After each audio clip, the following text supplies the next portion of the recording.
لسه مكملين مع مستمعينا ومنورنا عبر الهاتف الكاتب الصحفي والناقد الرياضي الاستاذ تامر يسري اللي برحب بيه النهارده معانا في هاتريك. اهلا بيك. تامر صباح الخير. صباح الفل استاذ مهاب. صباح الخير عليك وعلى مستمعينك الكرام. اهلا بيك. ويمكن الاسبوع يمكن اخبار كرة القدم او اخبار رياضة في مع نهاية المواسم بتبقى قليلة، متعلقة فقط بانتقالات لاعبين، متعلقة بتجهيزات منتخبات، اذا كانت في بطولات مجمعة زي الاولمبيات مثلا، او استكمالا بقى احنا الوحيدين في الكوكب اللي ما زال عندنا كاس مصر والدوري لسه شغال. احنا الحمد لله ما شاء الله دايما يعني مختلفين، ما بنحبش نبقى زي الناس. دايما. ما بنحبش نبقى زي الناس، احنا بنحب نعمل احنا حاجه مختلفه عن اي حد يعني. بالظبط. والله ربنا يعيننا بصراحه على اللي بيحصل ده، لان حقيقي المدربين بتجد من اللي بيحصل وكلهم مستائين جدا، وعلى راسهم مارسيل كولر.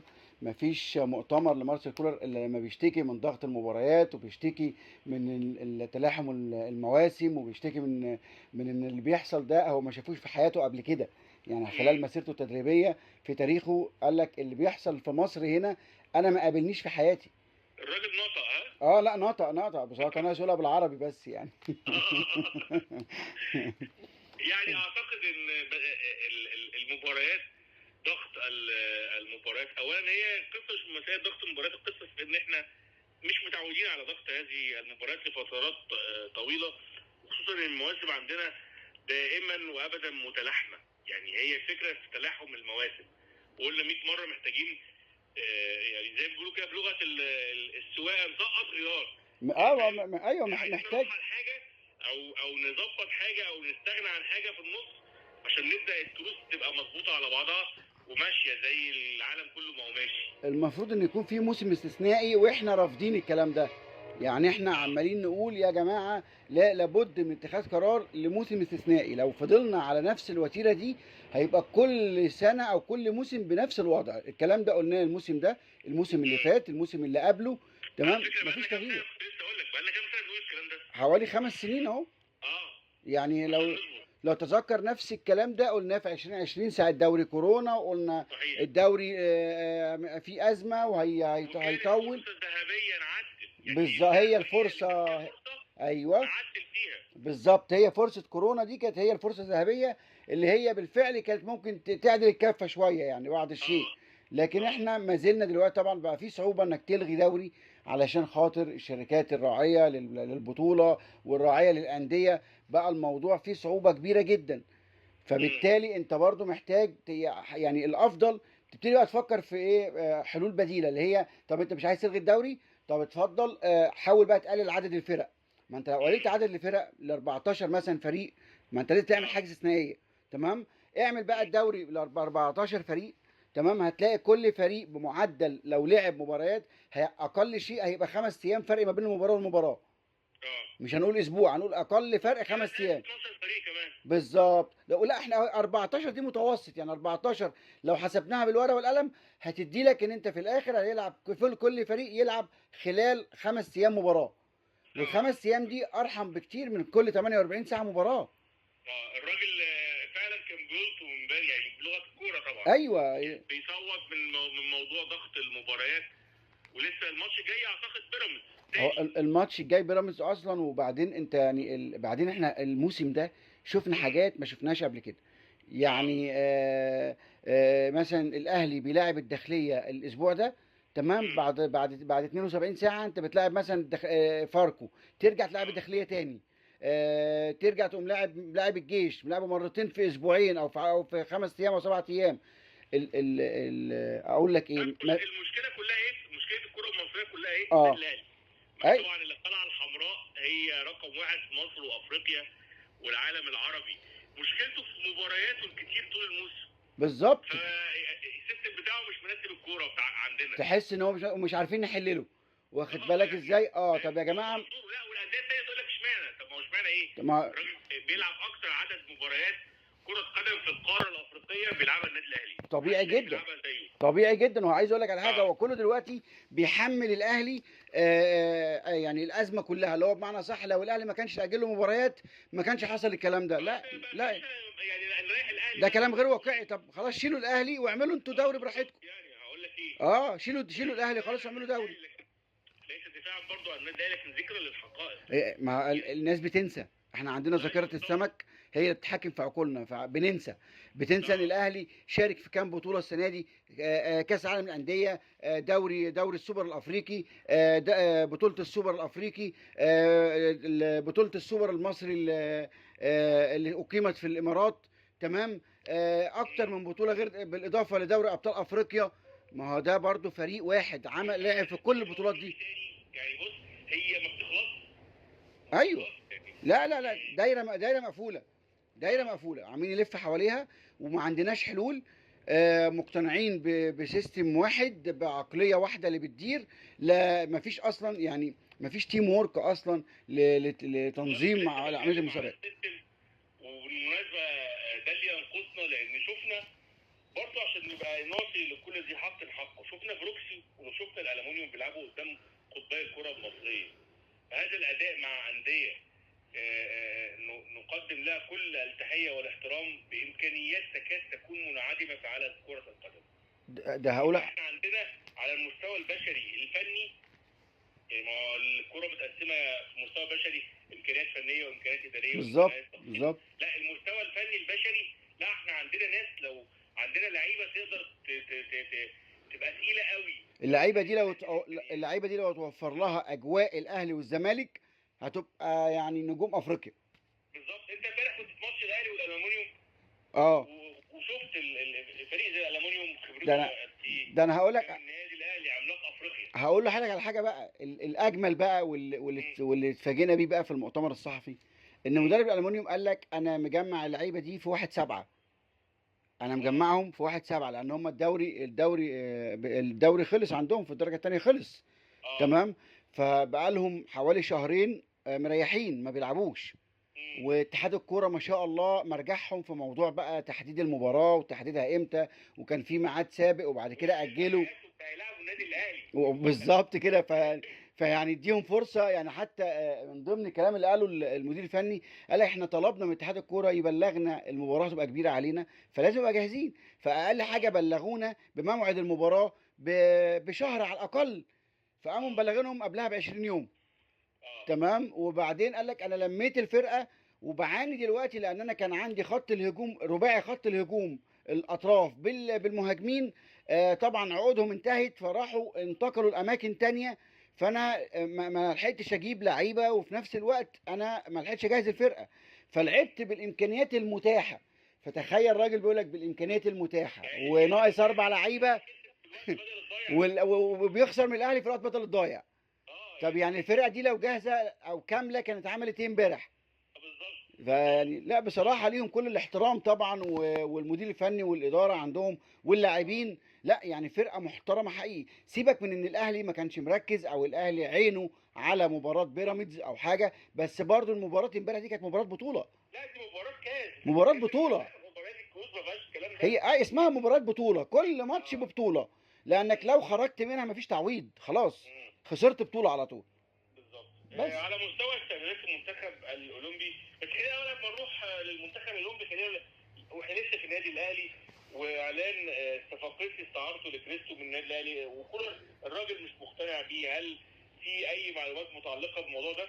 هقول لحضرتك على حاجه. انا من حوالي 4 ماتشات كده، كانت اخر مشاركه لكريستو. ما خدش الصراحه برضه عشان نبقى منصفين لكريستو. ما انا هقول لك، ما خدش برضه عشان تحكم عليه قوي. بس هقول لك بصراحه يعني، والمعلومه اللي عندي يعني، انا كان في احدى المؤتمرات او اخر مشاركه كانت لكريستو مع النادي الاهلي. سالت مستر كولر بعد في المؤتمر، قلت له امتى نشوف فرص كامله للاعيب زي كريستو وكريم الدبيس؟ فرد الراجل قال انا مش هحدد اسامي، ولكن هقول ان اللعيب اللي بيتمرن كويس في التمرين كويس، انا لازم اديله مباريات. لكن ما ينفعش يكون التمرين اصلا اللعيب مش مهتم، واللعيب مش جاهز بدنيا كويس وما بيتمرنش كويس، واجي انا اديله فرصه على حساب زميله، يبقى انا كده ظالم. انا خدت من الرد ده نقطه، وبصيت على كريستو كان وزنه زايد، تمام. فكان من الواضح ان هو ما بيهتمش بالتمرين، او ان هو ما بيشتغلش على نفسه كويس، او خلاص وصل لمرحله اللي هي الاحباط بقى، اللي هو ايه يعني هي علاقه طرديه. بالظبط كده يعني يعني. هو لو حس برضه بالاهتمام مالك لسه هقول لك اهو. هيدي. بالظبط، ده اللي انا عايز اقول لك، اللي هو ايه، هو برضو كلاعب حس ان هو ما فيش امل ان هو يشارك، لانه من اول الموسم مهمش، تمام. فبالتالي وصلت له مرحله اليأس بقى، ان هو يعني الفرصه مش هتيجي، فبالتالي ساب نفسه. وهنا كولر ما عندوش قناعه بيه، تمام. فكان بقى الموضوع يعني خلاص زاد تعقيدا، الموضوع دخل في حته مش فكان لازم هو خروج اللاعب، ده كان اسلم حل. بس فطبعا نتمنى الامور يعني ان شاء الله تكون في القادم افضل يعني. يا رب يا يا رب. رب. ننتقل بقى الى اخبار المنتخب الاولمبي واخر استعداداته في دوره العالم الاولمبيه في باريس، واللي هتقام هذا الشهر. خلاص عنده مباراه جايه امام دومينيكان، وهذا الخبر المحزن باصابه كوكا. و يعني اخبار بقى المنتخب ونطمن عليهم كلهم. والله هو المنتخب ان شاء الله يعني بصراحه الله يكون في عون ميكالي ورفاقه. المنتخب مر بفتره صعبه جدا قبل سفره بمصر، وكملت باصابه كوكا، وخاصه ان هو من اللعيبه من الاعمده الاساسيه في الفريق. طبعا لو قلنا الظروف المحيطه، هنقول ان يعني القدرات المصريه او الشعب المصري دايما او اللعيبه المصريين بيلعبوا بيدوا اكتر اما بيكونوا تحت ضغط. يعني دايما ده بنشوفه، بيبان المعدن المصري الاصيل في المواقف الصعبه. فنتمنى ان شاء الله ان المنتخب الاولمبي يعني يكون نموذج جيد، ويظهر لنا صوره جيده تدل على العراقه المصريه، لان هو ده المطلوب، لان خلاص الموضوع بقى متصعب عليهم قوي، تمام. والاجواء صعبه جدا، ولكن عندنا فرصه كويسه نقدر نستغلها. اولا برضو توفيق ربنا لينا، ان ترتيب مباريات البطوله نفسها في صالح مصر. يعني ان احنا هنبدا مع دومينيكان اللي هي اضعف الفرق في المجموعه، وده كويس جدا. ثم الاقوى شويه اللي هو اوزبكستان، ثم العملاق اسبانيا. فانت مطالب منك تدخل مباراه اسبانيا وانت في جعبتك 6 نقاط. لو ما عملناش كده يبقى صعبناها على نفسنا. لا ان شاء الله اعتقد منتخب مصر برضو يعني هو متأهل كوصيف لقارة افريقيا، وكان متألق حتى كان وصيف وكانت البطولة قريبة منه. بالظبط. فانا اعتقد ان هذه المباراة الاولى والثانية، اعتقد ان باذن الله 6 نقاط ينبغي ان يكونوا في عقلية اللاعب وهو بيؤدي هذه المباراة. مشكلة اسبانيا، وخلينا نبقى متفقين، اسبانيا الاول النجوم بتوعها هيلعبوا ولا عشان مخلصين يورو هيريحوا؟ لو عندك اخبار. لا هم لسه بصراحه اعتقد ان هم هيريحوا، لان اسمه ده انديتهم مش هتسيبهم انديه بالظبط، في صعوبه جدا في النقطه دي. خاصه ان في اكتر من نجم ظهر بقى بشكل كويس وكده، وبصراحه يعني بقوا في حته تانية يعني. واحنا نتمنى ان هم ما يشاركوش، يعني نتمنى ان هم ما يشاركوش بصراحه. يعني خلينا نستفاد، خلينا نستفاد نعمل نتائج كويسه، خاصه ان احنا محتاجين حتى ربنا اكرمنا باذن الله وصعدنا، نبتعد عن الفرق الشرسه جدا او الاقوياء جدا في التصفيات، لان حظ مصر دايما العاثر ان احنا بنصطدم بخصم قوي جدا في حاله تاهلنا. فنتمنى ان احنا نتلاشى الامور دي المره دي، ويكون ان شاء الله منتخب اسبانيا مش في حالته، علشان نقدر حتى نعمل نتيجه كويسه يعني. بصراحه يعني مصر اولى. دي نقطة مهمة جدا، وهيرجعنا اجباري للكرة المصرية. عقلية ان اللاعب ناشئ لغاية ما يوصل 27 28 سنة، اصل ده لسه صغير. ده صغير في الحياة بره مالناش دعوة يعني. لكن في الكورة اللعيب من 16 و 17 سنة يقدر يقود منتخب بلاده الاول لبطولات. صحيح لاعبين استثنائيين مش كتير، لكن هنلاقي طلع، خلي الثقافة دي هي اللي موجودة. امتى لغايه 21 سنه. امتى الثقافه دي تكون موجوده؟ لما نكون احنا اصلا عندنا اهتمام بقطاعات الناشئين. لكن احنا حاليا مفتقدين الاهتمام بقطاعات الناشئين. ومع احترامي الكامل للي بيديروا الكرة المصرية، احنا بقى الامر عبارة عن سبوبة بيستغلها اصحاب الاكاديميات واصحاب البيزنس لجلب المال فقط لا غير. يعني لو بصينا كده اشوف احنا عندنا كام ناشئ اسمه ظهر كده، عندنا كام يعني كام لاعب تم تصعيده من الناشئين لفريقه الاول. مش هتلاقي النهارده الانديه بتعتمد تقول لك ايه؟ شراء العبد ولا تربيته. انا اشتري لاعب من بره، افضل ما اقعد اربي بقى فيه في قطاع الناشئين والكلام ده كله، وفي الاخر بسرح فرق كامله. فبقت هنا في ازمه، عشان كده انقرضت الموهبه المصريه. ما هي دي مشكله برضو احنا محتاجين ان احنا نقف عندها، وهي قضيه شائكه متعلقه بثقافه ان اللاعب الناشئ ممكن يبقى ذات فايده لفريقه. بس في حاجه برضو، في انديه قايمه تجارتها كلها على اللاعبين الناشئين، بتربي وتقوم بايع، تربي وتقوم بايع، سواء الانديه في مصر او الانديه في اوروبا. يعني الموضوع ده ممكن يعني نحس بايجابياته امتى في كره القدم المصريه؟ لما ندي فرصه كامله للناشئين. يعني انا كنت اتمنى ان بطوله زي كاس مصر دي، تمام، وكاس الرابطه، البطولتين دول يتم اجبار الانديه على لعبهم، تمام، بالصف الثاني والناشئين.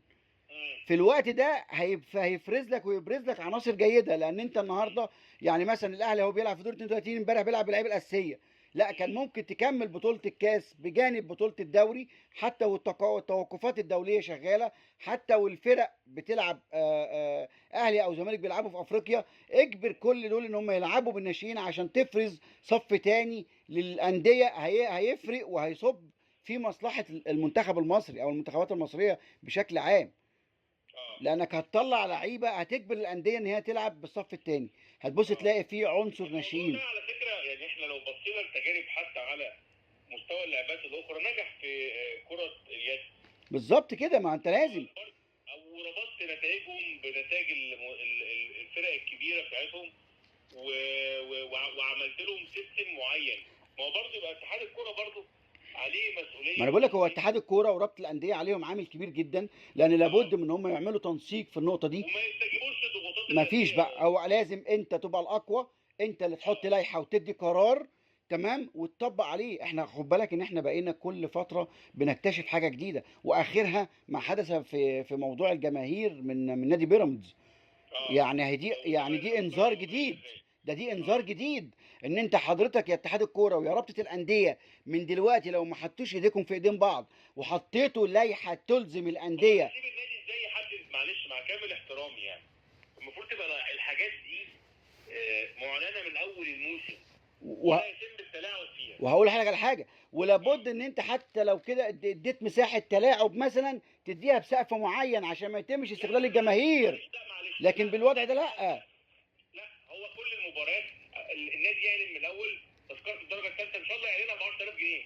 يبقى من اول السنه، من اول الموسم، مبارياته كلها من اول الموسم بالظبط. لكن مش مباراه احنا دخلنا الملعب بتاعه حاول الملعب بتاعي التذكره فيه في الدرجه الثالثه ب 1000 جنيه، الدرجه الثانيه ب 10000 جنيه. ده انا عايز اقول لك احنا بالوضع ده، تمام، هنشتغل. هيبقى الدوري القادم عنوانه كده النساء، مع كامل احترامي. ليه بقى؟ اللي هو بقى احنا السنه الجايه والله انا متضايق وعايز اعطل مثلا الفريق المنافس ليا واحجم جماهيره او معلي عليه. هتلاقي بقيه الانديه تعمل، وهتلاقي بقى انديه تانية اللي هي ما عندهاش موارد تقول لك انا هعمل كده، ما انا عايز، ما عنديش موارد فانا عايز فلوس. كده غير صحيحه يعني. ما انا بقول لك اهو. لا طبعا غلط وحاجه صعبه جدا كانت بتحصل. فلا بد من وضع سقف معين، تمام، لتحديد اسعار التذاكر بدايه من الموسم الجديد، والا هيتعاد نفس الموقف وهيتكرر، وهنخش في دوامه جديده اسمها منع الجماهير بالفلوس. وشايف طب موقف النادي الاهلي ايه وادارته من الموضوع؟ اولا الحركه اللي عملتها بتحمل تكلفه اللي عمله بيراميدز تسبب في ملحمه عشق لكيان النادي الاهلي. بدات بان الجماهير حجزت في ساعات. بدات ان الجماهير حجزت وردت، هي رد قوي جدا على نادي بيراميدز، وقالت لهم مش احنا الجماهير، تمام، اللي نتحجم بفلوس. ده كان اول رد ليهم، تمام. تاني رد من اداره النادي الاهلي واحترامها وتقديرها لقيمه جماهيرها العظيمه. تمام. فعملوا لنا ملحمه عشق في الكيان. الجماهير بتعشق الكيان وبتسعى ان هي تدعمه بكل شيء، والاداره بتحترم الجماهير وبتحترم معاناتهم. تمام. فبالتالي اثبتوا لنا الاثنين ان الكيان، عشان كده بقول لك الاهلي فوق الجميع، ان كله بينحي كل حاجه يعني اقول لك بيدخل في اي مرحله صعبه وبيتحدى الصعاب من اجل اسم الاهلي ومن اجل الكيان. عشان كده اللي حصل ده صعب المباراه اكتر جدا جدا. الاهلي برضو يعني من الذكاء الصراحه، تحيه لاداره النادي الاهلي ان هي على باقي المباريات ايوه تحمل يعني هي 75 تحمل 25 جنيه في لباقي الموسم. ايوه وهم ال 200 جنيه بتوع التذكره بتاعت المباراه دي الجمهور يقدر يحضر بيهم 4 مباريات دلوقتي. بالظبط كده. فبقى يعني بقت حاجه كويسه جدا، وصلتنا قد ايه اداره الاهلي حاسه بجماهيرها وبتحترمهم. عارف لما تحترم جماهيرك، يعني دي بتبقى حاجه عظيمه جدا، وبتبقى لينك ربط جدا ما بين الجماهير وما بين ادارتها، وبتدي دروس لجميع الانديه. تمام. وبتدي دروس اخرى ان احنا منين بنقول ان الكوره للجماهير، ومنين بنقول ان احنا بنتمنى عوده الجماهير. يعني انا واحد من الناس امبارح والله واحنا في مباراه الاهلي والالومنيوم احنا كنا قاعدين زعلانين، احنا كصحفيين قاعدين زعلانين. بنقول بص منظر المدرجات من غير الجماهير ملوش قيمه، المباراه ملهاش طعم. احنا كنا قاعدين امبارح يعني بجد يمكن من اقل المباريات اللي كنا بنقول ايه ده، يعني احنا عايزين المباراه تخلص، ايه اللي احنا فيه ده. الجماهير بتدينا روح، بتدي يعني احنا اهو كصحفيين قاعدين، يعني هم ما بيشجعوناش احنا، ولكن هم بيدونا اجواء احتفاليه واجواء كويسه وحاجه كده بتدي روح في الملعب. لكن امبارح كان المدرجات صامته ما فيهاش حد، فاكيد ده مش شيء مفرح للكره المصريه، خاصه ان احنا المفروض بنتقدم، لان الكره للجماهير، لان العالم كله بيبقى عامل حساب للجماهير اكتر. تيجي اداره بيراميدز تعمل لنا عقبه جديده واختراع جديد يقلل من عدد الجماهير، ما اعتقدش ان دي كوره ولا رياضه ولا فن اداري، مع احترامي الكامل يعني.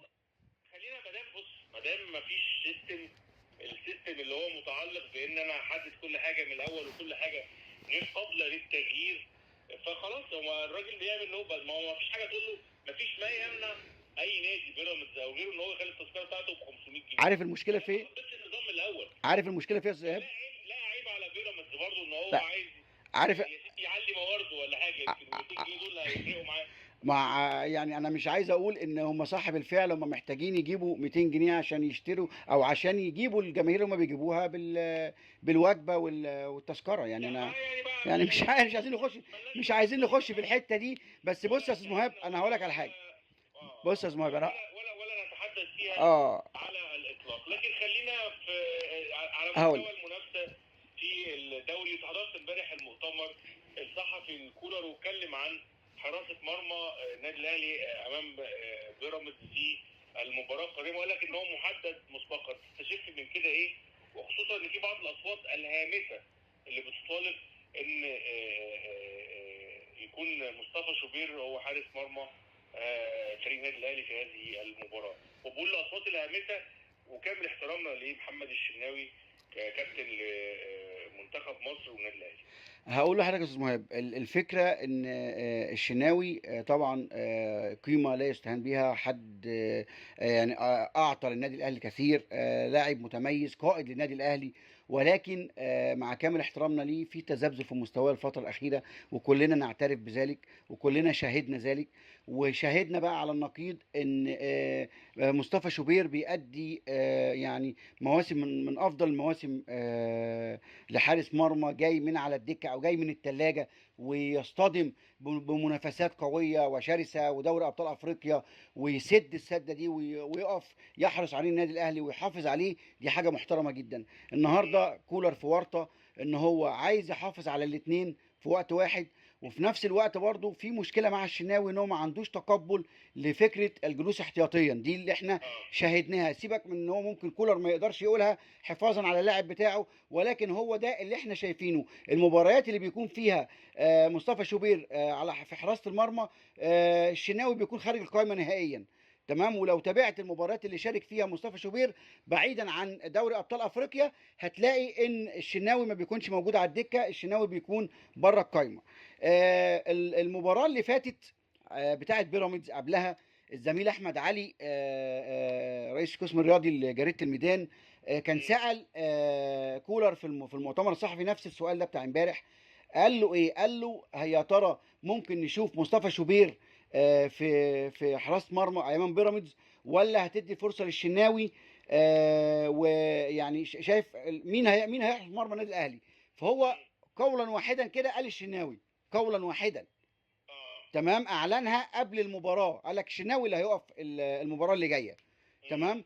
نفس الزميل ساله امبارح في المؤتمر الصحفي، قال له هتعلن عن حارس مرمى الاهلي امام بيراميدز زي المره اللي فاتت، ولا ممكن نشوف مصطفى شوبير، خاصه في ظل تراجع مستوى الشناوي؟ قال له انا خلاص قعدت مع اللعيبه وحددت حارس المرمى اللي هيقف المباراه اللي جايه. انا من وجهه نظري حاسس ان هو عشان ما اعلنش المره دي، فانا يعني متوقع ان اللي هيقف هو مصطفى شوبير. هتقول لي ليه؟ هقول لك لانه المره اللي فاتت لما كان الشناوي هو اللي هيقف، هو اعلن صراحه يا اما بالظبط كده. فالنهارده طالما ادى اجابه دبلوماسيه وخرج منها من غير ما يديك اسم، يبقى في حاجه من الاثنين: يا اما اداره الاهلي بعد المؤتمر اللي فات قالت له ما كانش ينفع انك تعلن، او بلاش الطريقه دي مع الصحفيين عشان ما تاثرش على نفسيه اللاعبين. تمام. يا اما هو حط البلان بتاعته بان مصطفى شوبير اللي هيقف، هو وفق اموره مع مين؟ مع الحراس. بس هو ما حبش يعلن دلوقتي عشان اوضه اللبس ما يكونش فيها دوشه قبل مباراه هامه زي دي. ده توقعي بصراحه. يعني كلها يومين ونعرف الحقيقه فيه، وخصوصا النهارده انت هتنطلق مباريات استكمال بقى باقي مباريات الدوري، وانا فرحان ان المنافسه قويه السنه دي ما بين الاهلي وما بين بيراميدز وما بين باقي الانديه. اعتقد ان احنا هنشوف دوري اكثر سخونه فيه الاسابيع القادمه. الكاتب الصحفي والناقد الرياضي الاستاذ كامل يسري، سعدنا بوجودك النهارده معانا في هاتريك. ربنا يخليك. بعد كده بقى هاتريك جديد في اسابيع قادمه. انا دايما بكون سعيد وانا متواجد في هاتريك، وحقيقي من البرامج المتميزه جدا. وتحياتي ليك استاذ مهاب، ودايما متالقين واصحاب السبق في كل شيء ان شاء الله. شكرا ليك. حبيبي الله يخليك.